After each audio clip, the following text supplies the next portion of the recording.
Hoy nos vamos a sumergir en un misterio, uno que se vive todos los días en una de las ciudades más grandes del mundo. Un malestar casi silencioso, ¿no? Exacto. Es como un zumbido de fondo en la Ciudad de México. Se siente en el metro, en la oficina, en casa. Hablamos de ansiedad, de estrés, de tristeza. Y para investigarlo, tenemos en nuestras manos un capítulo de un estudio fascinante que se llama Salud Psicosocial, Soledad e Ideología. Que ya el título nos da varias pistas. Totalmente. Nuestra misión es entender cómo todo este sufrimiento no es solo una suma de problemas individuales, sino el síntoma de algo mucho más profundo. Claro. Y aquí es donde la historia da un giro inesperado. Vamos a rastrear cómo estos sentimientos se conectan con nuestras ideas políticas. Y bueno, terminan decidiendo elecciones. Es que las primeras pistas que nos da el estudio son de verdad abrumadoras. Nos dicen que esto no es un problema de nicho. Para nada. Es un estado generalizado. A ver, para ponerle cifras, 7 de cada 10 personas en la ciudad reportan estrés. 6 de cada 10, ansiedad. Son números altísimos. Pero el dato que de verdad enciende las alarmas es que casi la mitad de la población no tiene solo un síntoma, sino que acumula varios a la vez. O sea, no hablamos de un mal día. No. Hablamos de una condición de vida, casi de una fiebre social. Una fiebre social, me gusta esa idea. Y es importante aclarar algo antes de empezar a, digamos, tomar la temperatura. No vamos a tratar esto como un problema clínico, como de manual de psiquiatría. Exacto, esa es la clave. El enfoque del estudio, y el nuestro, es usar la salud mental como un termómetro social. Un termómetro. Sí, como un indicador que nos dice qué tan bien o qué tan mal está funcionando nuestra vida en común. El malestar psicosocial, como lo llama el estudio, no es una falla del individuo. Es una respuesta. Es una respuesta a un entorno que puede estar fallando. Perfecto. Con ese termómetro en mano, entonces, empecemos a buscar dónde está más alta la fiebre. Si esto es un malestar generalizado, ¿quiénes lo están sintiendo con más fuerza? Pues, Mi primer instinto sería pensar en la presión económica, pero el estudio apunta primero a otro factor, la edad. Habla de una juventud cansada. ¿Qué tan grave es? es una brecha generacional brutal. Pensemos en los jóvenes, los de 15 a 29 años. Ok. Cerca de 8 de cada 10 de ellos sienten ansiedad. Y un número todavía mayor reporta estrés. Ahora, para que esto tenga dimensión, comparemos esas cifras con las de la generación de sus abuelos. Los mayores de 60. Exacto. Los niveles de ansiedad y estrés en los jóvenes son prácticamente el doble. El doble. Eso es. Es una carga inmensa para estar empezando la vida. Y supongo que no hablamos solo de estrés por los exámenes. Para nada. Hablamos de síntomas mucho más profundos. La depresión, por ejemplo. A ver. Más de un tercio de los jóvenes reporta síntomas de depresión. En los mayores de 60, esa cifra es de alrededor de 1 de cada 6. Es una diferencia enorme. Es una generación entera que está entrando a la vida adulta con un equipaje emocional y psicológico, pues mucho más pesado. Y a esta historia generacional, el estudio le suma otra capa, ¿no es así? Una que se repite casi como una ley, el género. Así es, de manera sistemática, en todos los indicadores, ansiedad, estrés, insomnio, tristeza, las mujeres reportan niveles más altos que los hombres. Siempre. No es una pequeña diferencia, es una constante. Así que el rostro de esa juventud cansada de la que hablamos, muy a menudo es el rostro de una mujer joven. Ok, entonces tenemos edad y género. Pero ahora viene el dato que, para mí, es el más contundente de todos. Sí. El que demuestra cómo la desigualdad no es algo que solo está en la cuenta del banco, sino que se te mete en la cabeza, en el ánimo. Es que aquí la desigualdad social deja de ser un concepto abstracto. Se vuelve dolor. Se convierte en dolor psíquico medible. Es la imagen más clara de cómo la estructura social se vive en el cuerpo y en la mente. A ver, danos la foto completa. La foto es esta. En la población que se identifica como de clase alta, menos de 3 de cada 100 personas reportan síntomas de depresión. Menos del 3%. Menos del 3%. Ok, un número muy, muy bajo. ¿Y en el otro extremo? En el otro extremo, en la clase baja, esa cifra se dispara a casi la mitad de la población. La mitad. Casi 1 de cada 2 personas. Un momento, detengámonos ahí porque el dato es demasiado fuerte. Menos de 3 de cada 100 en la clase alta, contra casi 50 de cada 100 en la clase baja. ¿50 sí? Eso no es una brecha, es un abismo. Son dos realidades existenciales completamente distintas viviendo en la misma ciudad. Es la evidencia más cruda que se puede tener. El sufrimiento no se distribuye al azar, está perfectamente estratificado. Claro. Responde a la precariedad, a la incertidumbre, a la falta de redes de seguridad que marcan la vida en los estratos más vulnerables. Y esto incluso tiene una geografía. ¿Ah, sí? El mapa del malestar coincide con el mapa de la desigualdad de la ciudad. La zona oriente, la más precarizada, es la que concentra los peores indicadores. Entonces, si armamos el rompecabezas, el perfil de la persona más vulnerable al sufrimiento psíquico en la Ciudad de México es... Es una mujer joven, de clase baja, que vive en la zona oriente. Uf. Lo que esto nos dice es que el malestar no es una sola cosa. Es una tormenta perfecta, una acumulación de desventajas estructurales.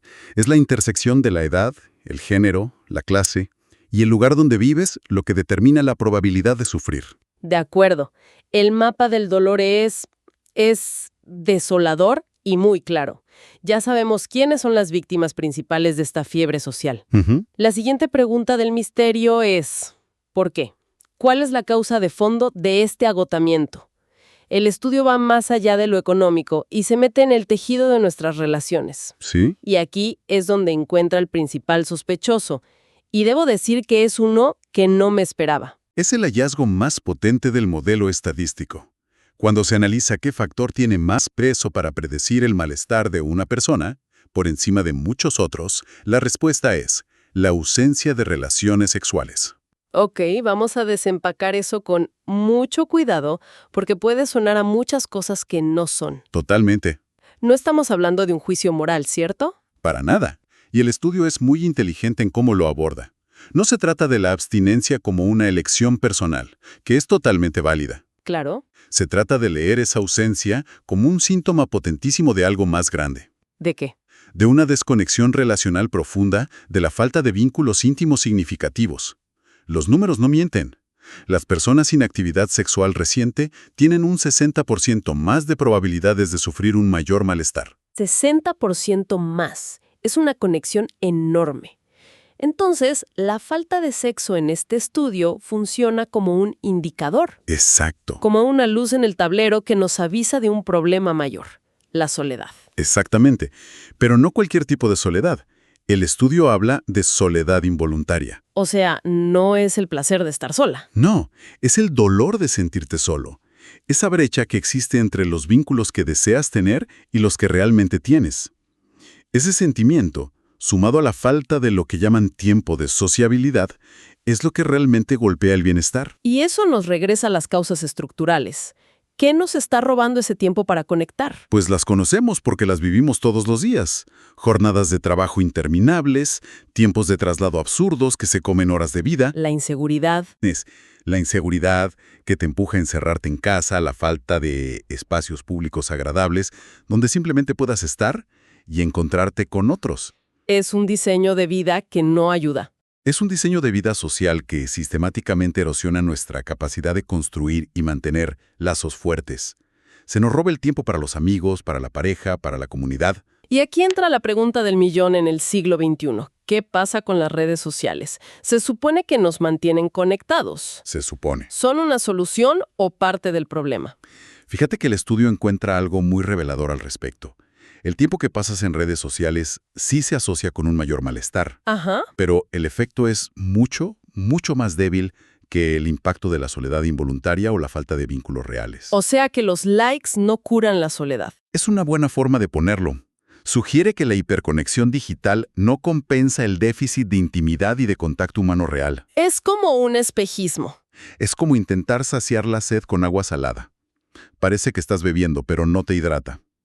La conexión digital, al parecer, no sustituye la presencia, el tacto, la verdadera intimidad. Bien, entonces el misterio se va aclarando. Tenemos un mapa del sufrimiento definido por la desigualdad y unas raíces hundidas en una crisis de tiempo y de vínculos reales. Esto tiene que explotar por algún lado. Toda esa frustración, ese cansancio, esa soledad, no se queda solo en el diván del psicólogo, ¿o sí? ¿A dónde se va todo ese dolor? Se va a las urnas. Y aquí es donde la investigación conecta todos los puntos y nos muestra las consecuencias políticas de esta fiebre social. Ok, El hallazgo es fascinante. Un mayor nivel de malestar psicosocial se asocia directamente con una mayor probabilidad de que una persona se identifique con la derecha política, espera, eso me suena al revés. ¿verdad? Uno podría pensar que la gente que sufre por problemas estructurales buscaría soluciones en la izquierda, que tradicionalmente promete cambiar esas estructuras. ¿Por qué se irían hacia la derecha? Es una excelente pregunta, y la psicología política tiene una posible respuesta. Imagina que tu vida cotidiana se siente caótica, precaria, fuera de control.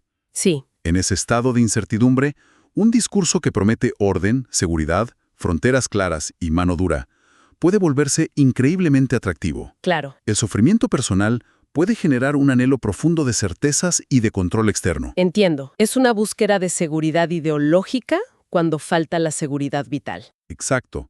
El modelo del estudio sugiere una cadena. La falta de vínculos íntimos lleva a un mayor deterioro psíquico.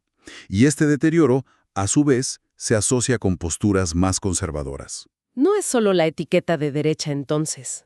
No, y el malestar también se relaciona con lo que el estudio llama un cierre del círculo moral. ¿Qué significa eso? Significa que hay una menor apertura a agendas que se perciben como un desafío al status quo, como el feminismo, el ecologismo o los derechos de la diversidad sexual. Entiendo. Es como si el sufrimiento personal encogiera tu universo de preocupación. Te enfocas en lo inmediato, en lo nuestro, la familia, la nación, y ves con más recelo a los otros o las ideas que proponen cambios. Y todo esto, que parece muy teórico, al final se traduce en un voto. Ahí es donde vemos el impacto real y tangible de este malestar colectivo. Aquí es donde los números hablan más fuerte. El estudio concluye que el malestar psicosocial erosionó de manera significativa el apoyo al proyecto oficialista de Morena en la Ciudad de México. ¡Wow! Y el modelo es increíblemente preciso al respecto. ¿Qué tan preciso? Por cada síntoma de malestar adicional que una persona acumula, sea estrés, ansiedad, insomnio, su probabilidad de haber votado por Claudia Sheinbaum en 2024 se reduce en un 20%. Un 20% por cada síntoma. Eso es un efecto político masivo. ¿Masivo? Quiere decir que una persona con, digamos, 3 síntomas, estrés, ansiedad y tristeza, tiene una probabilidad muchísimo menor de apoyar al partido en el poder que alguien con sus mismas características, pero que se siente bien. Exactamente. Podemos pensarlo como un impuesto electoral al agotamiento. Me gusta. La interpretación que se desprende es que cuando tu vida diaria es una lucha constante, un mensaje de continuidad o vamos bien puede sonar a hueco, incluso a una ofensa. Claro, te puede generar rechazo. Y en ese contexto, los discursos que prometen un cambio drástico, un golpe de timón para poner orden, se vuelven mucho más seductores, sin importar de dónde vengan. Entonces, para cerrar el caso y recapitular toda la investigación. El malestar que empezamos describiendo, esa ansiedad, esa tristeza, no es un asunto privado. Para nada. Hemos visto que tiene un perfil claro, dibujado por la desigualdad, que sus raíces están en una crisis de tiempo y de conexión humana, y que sus consecuencias son políticas, inclina la balanza ideológica y mueve votos. Has resumido perfectamente la idea central. El malestar psicosocial es un campo de batalla político. Sí, Es el síntoma de cómo organizamos nuestras ciudades, nuestro trabajo, nuestros afectos. Y como vimos, el cansancio de la gente tiene un peso real y medible en el futuro de nuestra democracia.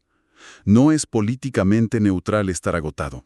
lo que nos deja con una última reflexión, una idea provocadora para darle vueltas. A ver, Si hemos visto que el bienestar mental está tan íntimamente ligado a la falta de tiempo, a la soledad, a la precariedad económica y afectiva, entonces, la pregunta que queda flotando es, ¿basta con las soluciones individuales, como ir a terapia o meditar? exacto. ¿O, para construir una sociedad que sea mentalmente más sana, ¿no será que tenemos que intervenir directamente en esas causas estructurales? ¿Cómo qué?